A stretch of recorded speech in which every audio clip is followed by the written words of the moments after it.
দেখো আমি একটা স্ক্রিনে একটা বাক্য লিখেছি, the rich is not happy always. আমি প্রশ্ন করি এই সেন্টেন্সে কোথায় ভুল আছে? আমরা নর্মালি আমাদের একটা কমন থিওরি আছে না, লুকিং গুড সাউন্ড নাইস। এই সেন্টেন্সটাকে কোনো হতে শুনতে খারাপ লাগছে, দেখতে খারাপ লাগছে না, তার মানে কি সঠিক? নো, এটাও ভুল।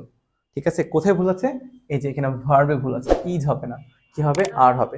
যেমন দেখো এরকম বলতে পারি, the poor the poor is always happy, এটাও ভুল।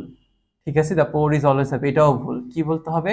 দ্য পোর ইজ না, কি হবে? The poor are always happy. তাহলে কেন এমন হয়?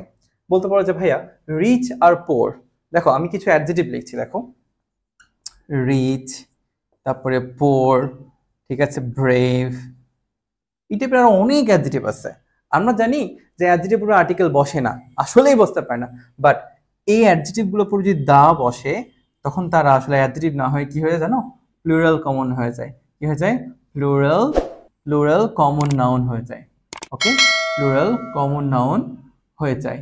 হ্যাঁ, আর এটা আসলে কি হয়? সমগ্রতা বোঝায়, সমগ্রতাকে বোঝায়। ঠিক আছে, সমগ্রতাকে বোঝাইলে কি হয়ে যায়? ভার্ব। এন্ড সাবজেক্ট যদি প্লুরাল কমন নাউন হয় তাহলে ভার্বগুলিও প্লুরাল হবে। তাহলে আমার কি বলতে হবে?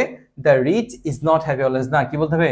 The rich are not happy always. The poor is always happy না বলে কি বলতে হবে? The poor are always happy. বুঝতে গেছি? সো যখন দেখবা কোনো অ্যাডজেক্টিভের পূর্বে একটা আর্টিকেল দা বসছে, তুমি ধরে নিবা সমগ্র জাতিকে বোঝাচ্ছে, এবং তো সেটা কি হয়ে যাবে? প্লুরাল কমন নাউন হয়ে যাবে। আর সাবজেক্ট যদি প্লুরাল কমন নাউন হয় তাহলে ভার্বগুলো প্লুরাল হয়ে যাবে। ওকে, so that's all.